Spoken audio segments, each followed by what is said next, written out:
Каждые сутки новые удары стихии. Наводнения, оползни, опустошительные пожары и разрушительные торнадо – природа словно мстит человечеству. Что и где произошло за последние 24 часа?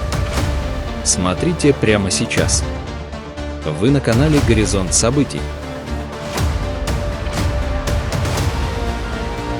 Проливные дожди обрушились на регион Хокурику на побережье Японского моря, вызвав сильное наводнение в городе Каназава, столице префектуры Исикава.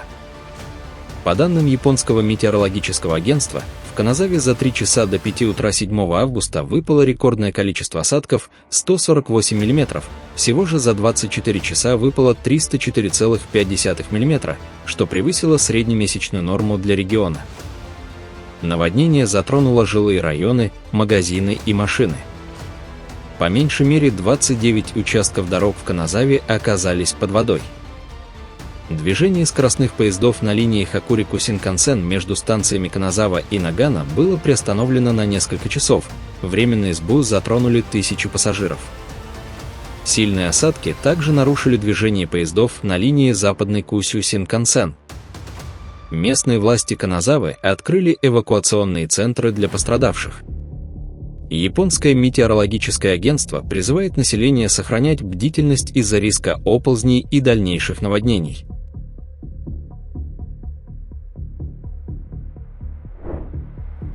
Мощный реактивный выхлоп от взлетающего Боинга на взлетно-посадочной полосе аэропорта Принцессы Юлианы на острове Сен-Мартен сдул десятки туристов, собравшихся на пляже Маха, известном своей близостью к аэропорту.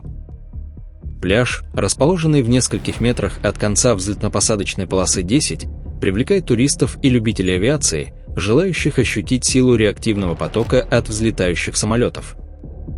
Никто из туристов не получил в этот раз серьезных травм, но власти настоятельно предостерегают любителей острых ощущений от таких действий. В 2017 году при аналогичных условиях погибла туристка из Новой Зеландии, ударившись головой о бетонный блок после того, как ее сдул реактивный выхлоп от Боинга 737.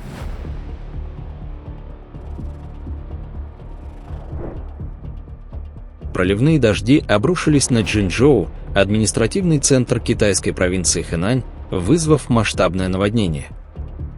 В Чжэнчжоу за 3 часа выпало 191 мм осадков.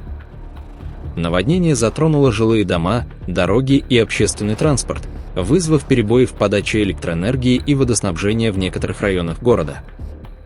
Станции метро оказались затоплены, улицы города превратились в бурные потоки воды.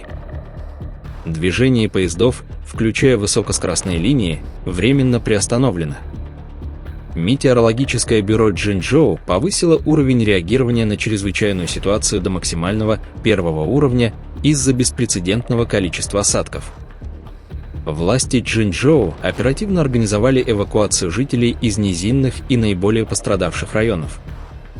Около 200 тысяч человек были вынуждены покинуть свои дома, их разместили во временных убежищах. Спасательные операции проводятся с участием военных, пожарных и других экстренных служб. Метеорологи предупреждают, что дожди могут продолжиться в ближайшие дни, что увеличивает риск оползней и дальнейших подтоплений. Власти призывают жителей избегать низин и крупных водоемов и, по возможности, отказаться от поездок. Друзья, если вас тоже не оставляют равнодушными данные события, поддержите видео лайком и подпишитесь на канал. Напишите в комментариях, происходило ли что-то подобное в вашем регионе.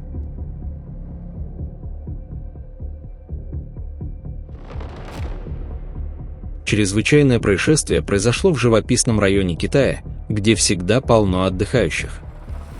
В популярном туристическом районе Сиата-Сценик Корея в уезде Чжаосу обрушился подвесной мост. По данным китайских СМИ, обрыв одного из тросов подвесного моста привел к резкому наклону настила, в результате чего 29 человек упали на камни и в реку.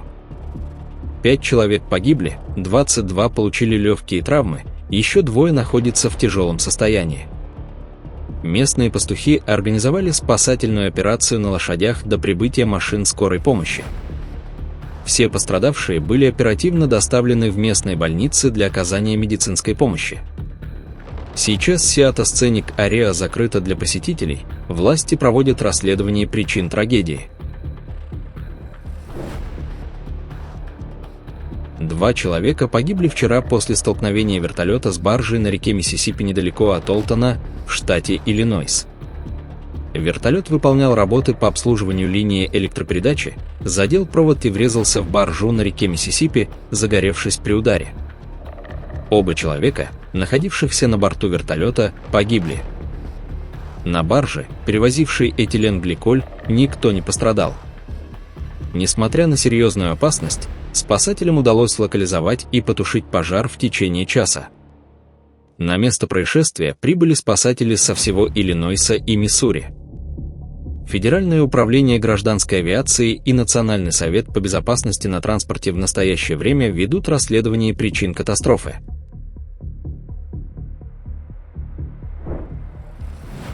Проливные дожди, обрушившиеся на Хайдарабад, административный центр индийского штата Телангана, вызвали масштабное наводнение. По данным Индийского метеорологического департамента, 7 августа Хайдарабад столкнулся с экстремальными осадками, за несколько часов выпало больше месячной нормы. Наводнение затронуло низинные районы города, включая районы Бандлагада, Кутапурам и районы вокруг реки Муси. Затоплены станции метро, нарушено автомобильное и железнодорожное сообщение. Сообщается о перебоях с электроснабжением и водоснабжением в нескольких частях города.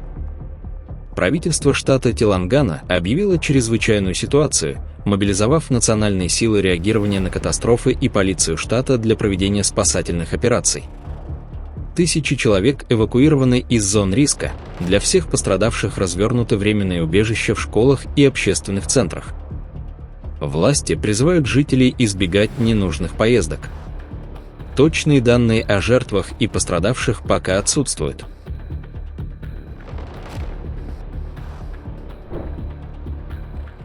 Необычно ранний снегопад прошел на Алтае. 6 августа Семинский перевал, один из самых высоких на Чуйском тракте, покрылся тонким слоем снега, который усыпал траву, деревья и автомобили. Снегопад, хотя и не был интенсивным, стал неожиданным для региона, где в августе обычно сохраняется теплая погода с температурами от плюс 15 до плюс 18 градусов по Цельсию. Метеорологи объясняют это явление резкими колебаниями температуры, характерными для высокогорного климата Семинского перевала, где даже летом возможны снегопады в холодные дни.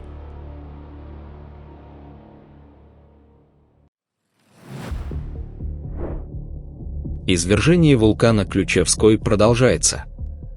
Лавовый поток движется по западному склону вулкана, сопровождаясь мощной паровой активностью. Эруптивная колонна достигла высоты 10 километров над уровнем моря. Шлейф пепла протянулся на восток. На Ключевском сейчас наблюдается суплинианский тип извержения. Он характеризуется мощными и продолжительными выбросами газа пепловой смеси под большим давлением. Этот вид извержения является самым энергетически насыщенным видом вулканической активности. Как сообщили в Институте вулканологии и сейсмологии Дальневосточного отделения Российской академии наук, вулкану присвоен красный код авиационной опасности. Продолжается вулканическая активность и на вулкане Крашенинниково. Столб пепла над вулканом достигает высоты 5 километров над уровнем моря, при собственной высоте вулкана 1856 метров. Шлейф протянулся на восток. Расположен вулкан в центре Кранотского заповедника, в 200 километров от Петропавловска-Камчатского и в 106 километров от ближайшего села Мильково. Отсутствие населенных пунктов на пути пеплового шлейфа исключает прямую угрозу для жителей. Выпадение пепла зафиксировано только в Кранотско-Богачевской тундре.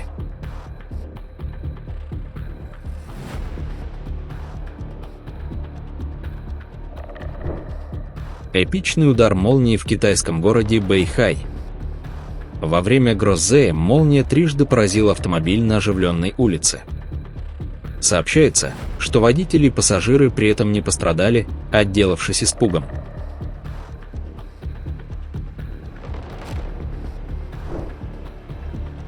Пожар Гиффорд опустошает Калифорнию.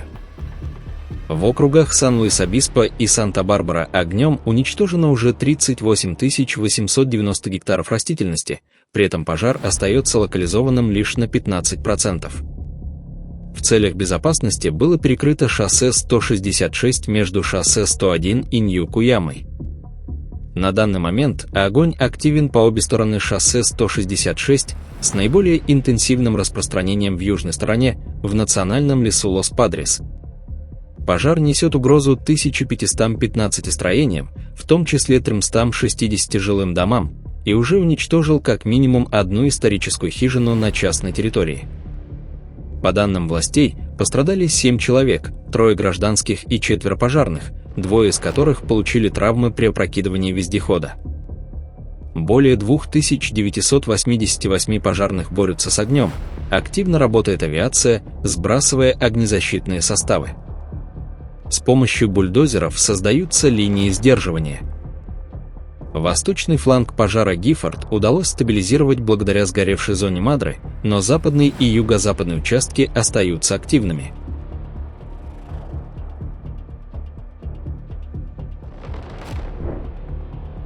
Мощные штормы с шквалистым ветром пронеслись по району Ибри в центральной части Омана. Порывы ветра, достигавшие 15-20 метров в секунду, сносили легкие конструкции, валили деревья и срывали крыши. Город погрузился в облако пыли и мусора. Ливни и грозы, сопровождавшие ветер, вызвали локальные подтопления в низинных районах города. Сегодня экстренные и спасательные службы работают над устранением последствий стихии, разбираются завалы из упавших деревьев, идет восстановление поврежденных линий электропередачи.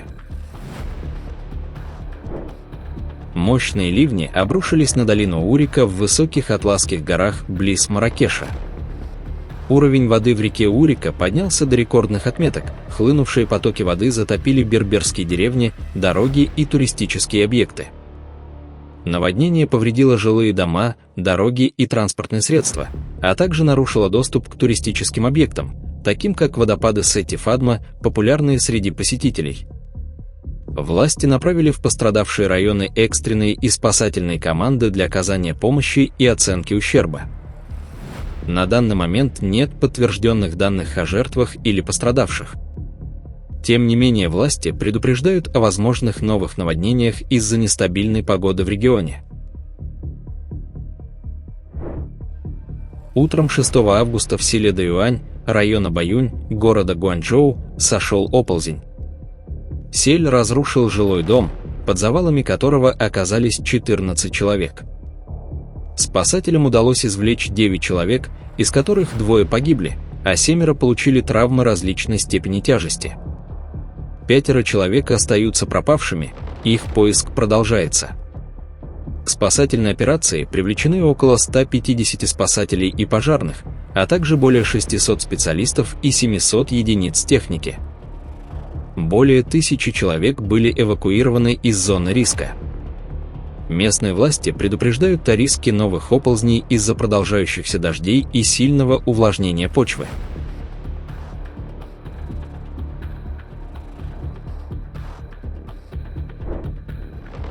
Вечером 6 августа Джизан, прибрежный город на Красном море в Саудовской Аравии, оказался во власти сильной грозы, сопровождавшейся ливнями и порывистым ветром. Яркие вспышки молний практически безостановочно освещали ночное небо. В низинных районах города интенсивные осадки привели к затоплению улиц.